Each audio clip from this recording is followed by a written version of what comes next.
सरदार जी ने आपका मन लगाया तो एक बार ताली बजा दीजिए उनके लिए। हमें अनामिका अमोल जी तक पहुंचना है, कुछ देर में आपके बीच में हूँ। अगर आप सुनना चाहते हैं मुझे थोड़ी देर, तो फिर मुझे शुभकामना की कुछ तालियां दीजिए। मैं शुरू होने से पहले एक दो बहुत छोटे छोटे निवेदन करता हूँ। आइए पहला निवेदन तो ये है, मैं वादा करता हूं आपसे कि मैं बिल्कुल ज्यादा समय आपका नहीं लूंगा, उतना ही समय लूंगा जितना मैं अपना समय आपको दूंगा। ताली बजाने देने की। और दूसरा मेरा वादा यह है, आपसे निवेदन है कि जब तक 5-7 मिनट मैं माइक पे हूं, प्लीज दोनों हाथ जोड़ के निवेदन करता हूं कि कोई बीच से मत उठिएगा। मैंने देखा कविता पढ़ना है, कुछ लोग अचानक उठ जाते हैं। और मैं ये निवेदन इसलिए करता हूं, जब बड़े पूरे परिवार से कोई अचानक उठ जाता है, कविता पढ़ने का मन नहीं करता, रोने का मन करता है। हाँ, ताली आती है नीचे। और एक अंतिम निवेदन मेरा ये है कि प्रातः स्मरणीय प्रतिभा के प्रदीप्त पांडित्य के अपार पारावार कविता कामिनी के कमल कांत श्रेष्ठ, ऐसी कोई कठिन कविता नहीं सुनाऊंगा मैं। बिल्कुल सहज सहज और कठिन कविताएं सुनानी भी नहीं चाहिए, क्योंकि एक कवि सम्मेलन में एक कवि ने बहुत कठिन कविता पढ़ी, तो एक सामने जो 90 साल के सज्जन बैठे थे, कविता सुनने में फिर थे नहीं बोलना, तो निकल लिए, गिरफ्तार किया गया उनको, जज के सामने लाया गया। जज ने कहा तूने इतनी कठिन कविता पढ़ी कि एक सज्जन खर्च हो गए, तुझे सजा मिलेगी, फांसी की सजा मिलेगी, बोल तेरी अंतिम इच्छा क्या है। कवि ने दोनों हाथ जोड़े, बोले जज साहब वही कविता मैं भी आपको सुनाना चाहता हूं। ऐसा करके सुनना पड़े। बेटियों के लेके बहुत ही संवेदनशील बात कही। बड़ा सवाल है सामने कि आज बेटी का बाप आजादी के 75 साल बाद भी भीतर से क्यों डरा रहता है। थोड़ा गंभीर हो जाना। और बड़ा सवाल यह भी है कि 75 साल बाद भी दीवारों पे नारा लिखा मिलता है बेटी बचाओ। आखिर गलती कहां हुई, कहां हो रही है? 4 पंक्तियां सुनना। अपने जी बैठे नहीं क्या सुनना और गलती पकड़ लेना, उदारता से तालियां देना। हम सब जिम्मेदार हैं इसके लिए कि सोच छोटी रख, खुद का बेड़ा गर्क मत करना। सोच छोटी रख, खुद का बेड़ा गर्क मत करना। और स्वप्न में भी किसी के स्वर्ग को नर्क मत करना। स्वप्न में भी किसी के स्वर्ग को नर्क मत करना। और चाहते हो जो सबके दिलों में जगह बने इनकी, बेटी चाहते हो जो सबके दिलों में जगह बने इनकी, तो भूल कर भी बेटा बेटी में फर्क मत करना। लंबे समय तक परिवारों में हमने किया और किस तरह का फर्क हुआ? संवेदना से 2 पंक्तियां सुनना। कहां तक फर्क हुआ? एक परिवार में मां की मृत्यु हुई, बेटे और बेटी में उसकी छोटी सी संपत्ति का बंटवारा हुआ। सुनना, बात पकड़ लेना तो आशीर्वाद देना। छोटी सी संपत्ति का बंटवारा बेटी और बेटे में। बड़के को नथनी मिली, छुटके को जंजीर। बड़के को नथनी मिली, छुटके को जंजीर। बिटिया के हाथों लगी अम्मा की तस्वीर।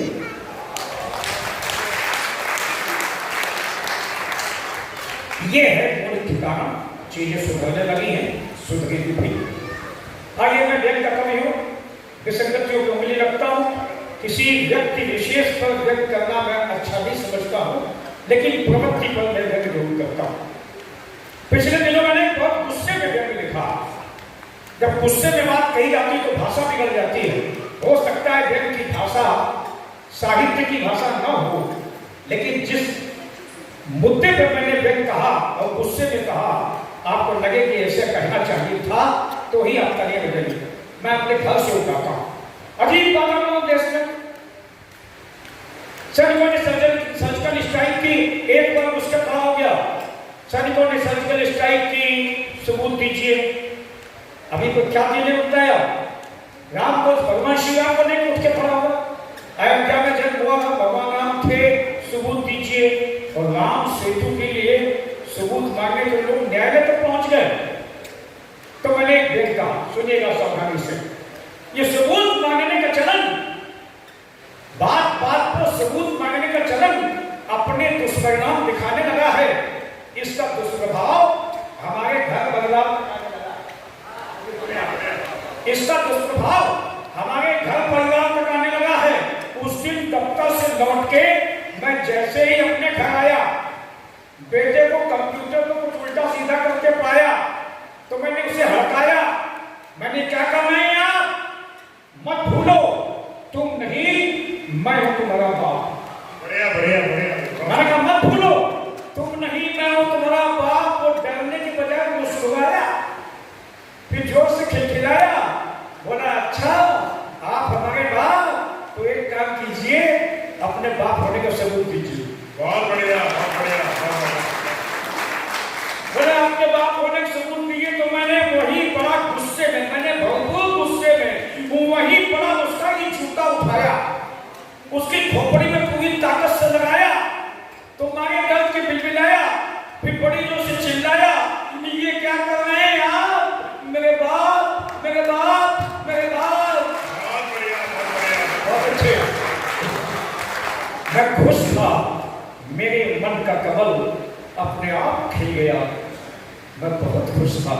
एक ही जूते को सबूत मिल गया। एक और सत्य को सुनना, संसद चल रही हो, विधानसभा चल रही हो, राज्यसभा चल रही हो, आप टीवी खोल के बैठिए, कोई किसी को सुनता नहीं, कोई किसी को बोलने नहीं देता, समझ में नहीं आया क्या चल रहा, दोनों तरफ से अजीब स्थितियां।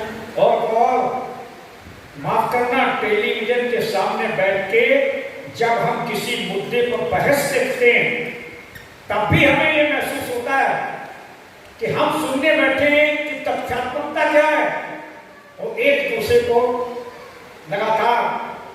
तब मैंने एक सख्त बहन कहा, फिर कहता हूं कि भाषा हो सकती कविता की ना हो, लेकिन हमने सी बात सही हो तो मैं आपसे ऐसी बात मानता हूं कि एक गली के कुछ कुत्ते आपस में लड़ गए।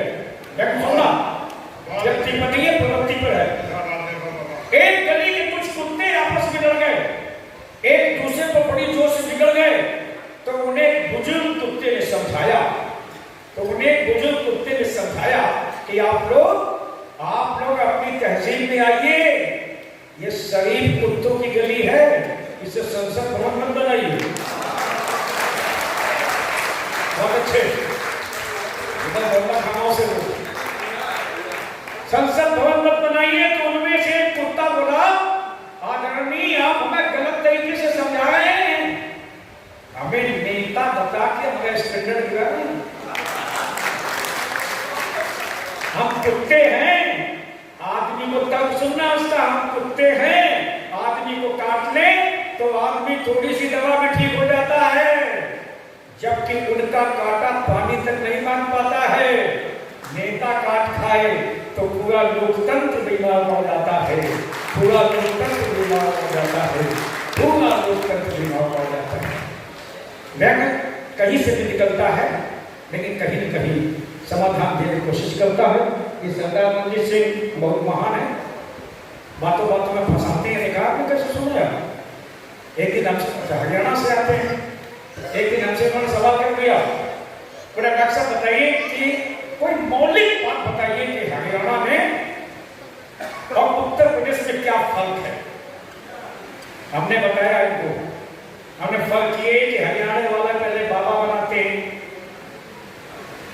फिर उसको लोकप्रिय बनाते हैं, शक्तिशाली बनाते हैं, बाद में जेल भेज देते हैं।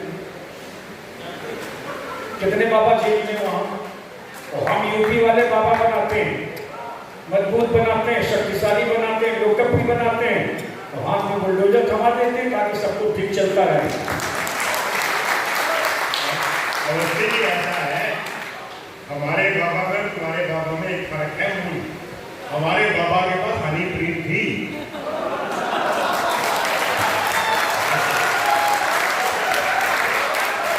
और तुम्हारे वाले के पास होती ना, वो भी अंदर ही नहीं था। देखो मंजीत भाई, आपको पूरी जानकारी है ही नहीं। आपके बाबा के पास हनीप्रीत थी, हमारे वाले बाबा के पास भी हनीप्रीत है। मैं सिद्ध कर दूं तो इससे ज्यादा तालियां देना आपको। मेरे वाले बाबा के पास भी हनीप्रीत है। इस देश प्रदेश की जनता के प्रति उसकी जुबान पे हनी है, और इस देश की मिट्टी के प्रति उसके मन में प्रीत है। उसके पास ये है।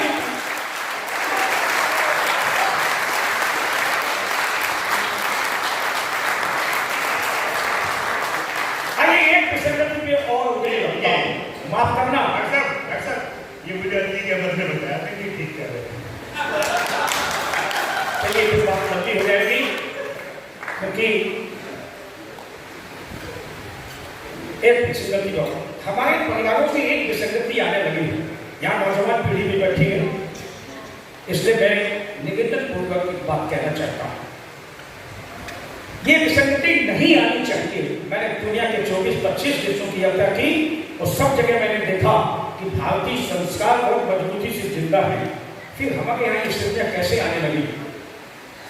4 पंक्तियां पढ़ता हूं, लेकिन पहले 15 सेकंड की एक अलग कथा सुन लीजिए। एक समाचार पत्र में एक विज्ञापन छपा, कुत्ते का फोटो, लिखा था मेरा कुत्ता कहीं खो गया है, जिन सज्जन को मिले नीचे लिखी कोठी के पते पर पहुंचा दें 25,000 रुपए इनाम दिया जाएगा। अगले दिन सुबह सुबह उसके पास एक फोन पहुंचा, बोला आपका कुत्ता खो गया? बोले जी। फोटो छापा? बोले जी। कोठी का पता दिया? बोले जी। 25,000 इनाम पहुंचाने पर? बोले जी। आप कौन बोल रहे हैं, कहां से बोल रहे हैं? तो वो सज्जन बोले, मैं इस शहर के वृद्धाश्रम से बोल रहा हूं। वो कुत्ता पता नहीं क्या सुनते सुनते हमारे वृद्धाश्रम में आ गया है और आपकी मां के साथ 3 घंटे से खेल रहा है। आप चाहें तो ले जाएं, पुरस्कार देने की कोई जरूरत नहीं। अगली बात जो उसने कही वो बहुत ज्यादा संवेदनशील थी। बात पहुंचे तो समर्थन करना। बोले आप चाहे तो ले जाए, पुरस्कार देने की कोई जरूरत नहीं है। और दोस्त, सच बात यह है कि 3 महीने पहले आप अपनी बुजुर्ग मां को मेरे वृद्धाश्रम में छोड़ के गए थे। तब उसे पहला मौका है जब वो इस कुत्ते के बाद आने के बाद उसके साथ खेलती हुई तुम्हारी मां मुस्कुराई है, उसके चेहरे पर चमक आई। जब हम बुजुर्गों को बोझ समझ के वृद्धाश्रम भेजने लगे तो अपने कुत्ते के खोने का विज्ञापन देने लगे, कोठी का पता देने लगे, तो अपील के तौर से, निवेदन के तौर से 4 पंक्तियां पढ़ता हूं और कहता हूं कि अपनी ख्वाहिश के परिंदे पर निशाना रखना। जो कुछ पाना चाहते हैं उसे पाना ही चाहिए, पूरी कोशिश करनी चाहिए। लेकिन कहीं ऐसा ना हो कि संस्कार की कोई चीज मुट्ठी में बंद बालों की तरह फिसल जाए तो फिर पूरी जिंदगी पछताना पड़े। तो आप सुनना कि अपनी ख्वाहिश के परिंदे पे निशाना रखना और जिंदगी का जो सफर है वो सुहाना रखना। जिंदगी का जो सफर है वो सुहाना रखना। तो घर को होटल की तरह खूब सजाना, लेकिन दिल के महलों में बुजुर्गों का ठिकाना रखना। दिल के महलों में बुजुर्गों का ठिकाना रखना। क्यों? क्योंकि हमको बनावटी लोगों के, भाई आप अचीव करना चाहते हैं, कुछ भी करिए, मेहनत करिए, लेकिन घर के बुजुर्ग बच्चे हो जाएं, ये उचित नहीं है। पूर्व राष्ट्रपति एपीजे अब्दुल कलाम साहब ने बहुत बड़ी बात कही थी। उन्होंने कहा था कि सपने वो नहीं होते जो सोने पे आते हैं, सपने वो होते जो हमें सोने ही नहीं देते। हमारे मंच में एक पंक्ति जोड़ी, पंक्ति बड़ी है वो, उन्होंने कहा सपने वो नहीं होते जो सोने पे आते हैं, हमारे मंच ने कहा अपने वो नहीं होते जो रोने पे आते हैं, अपने वो होते जो हमें रोने ही नहीं देते। तो मैंने कहा कि अपनी ख्वाहिश के परिंदे पे निशाना रखना, वो जिंदगी का जो सफर है वो सुहाना रखना, और घर को होटल की तरह खूब सजाना, लेकिन दिल के पहलुओं में बुजुर्गों का ठिकाना रखना। क्यों? क्योंकि हमको बनावटी लोगों के व्यवहार नहीं अच्छे लगते। इस सोशल मीडिया के बाजार बादले फिक्र बादले कितना बनावटी बना दिया। बात कर रहा हूं आपसे, ऊपर वाले माले पर बेटा हो बहू, नीचे वाले माले पर माँ और पिता, बिल्कुल व्यवस्था ठीक है। माता पिता बुजुर्ग ये सीरियल नहीं छोड़ सकते, लेकिन हम कितने बनावटी हो गए, अपने दिल को टटोलना मन को, कितने बनावटी हो गए। सुबह सुबह फोन उठाया, व्हाट्सएप में मैसेज किया, good morning mom, good morning dad. एक तो माँ मॉम हो गई, पिताजी डैड हो गए। अरे भाई, 15 सीढ़ियां नीचे उतर के सुबह सुबह माता पिता के सामने जाके उनकी पांव की उंगलियां रख के उनके जीवन भर की मेहनत की उस्मा अपनी उंगलियों में उतार के अगर आप सुबह सुबह माथे से लगा ले तो इससे बड़ी तीर्थ यात्रा कोई नहीं हो सकती। तब मैं कहता हूं ये कि हमको बनावटी लोगों के व्यवहार नहीं अच्छे लगते। ईमान जहां बिक जाए वो बाजार नहीं अच्छे लगते। हमको बनावटी लोगों के व्यवहार नहीं अच्छे लगते। ईमान जहां बिक जाए वो बाजार नहीं अच्छे लगते। यूं तो दुनिया की चकाचौंध सबको लुभाती है, लेकिन घर में बुजुर्ग ना हो तो त्योहार नहीं अच्छे लगते। घर में बुजुर्ग ना हो तो त्योहार नहीं अच्छे लगते। सिर्फ 2 बिंदु 1 मिनट के अंदर प्रख्यात ने श्री राम को लेके बहुत बढ़िया कविता पढ़ी, अपने खूब तालियां बजाई और एक पंक्ति प्रयोग की कि श्री राम मर्यादा की परिभाषा बने रहे। और शायद इसीलिए तुलसीदास जी ने उन्हें मर्यादा पुरुषोत्तम कहा। हमने कभी देखने में कहा था राम नाम की लूट है, लूट सके तो लूट, लूटन में पीछे रहे उठ जाएगा छूट। लेकिन ऐसा नहीं है, राम अगर भीतर हैं तो बहुत ऊंचे। तो मैंने कहा कि राम की कृपा अगर मिल जाए तो क्या हो सकता है। तुलसीदास ने मर्यादा की बात कही। हमें भगवान श्री राम मिल सकते हैं। अंतिम पंक्तियां, एक अभ्यास होना चाहिए। अभ्यास क्या होना चाहिए? अंतिम पंक्तियां सुनिए, कैसे श्री राम मिलेंगे कि भुजा भुजा लक्ष्मण बसे, सेवा भाव, भरत बसे हर धाम त्याग। भुजा भुजा लक्ष्मण बसे, भरत बसे हर धाम, संकल्पों में पवन सुत, चाहे पहाड़ उखाड़ के लाना पड़े लेकिन सूर्योदय से पहले बूटी पहुंचाऊंगा, ऐसे संकल्प। अब तो सुना कि भुजा भुजा लक्ष्मण बसे, भरत बसे हर धाम, संकल्पों में पवन सुत, स्वयं मिलेंगे राम, स्वयं मिलेंगे राम, स्वयं मिलेंगे राम, स्वयं मिलेंगे राम। बहुत बहुत धन्यवाद। समय की सीमा है, बहुत कुछ कहना चाह रहा था।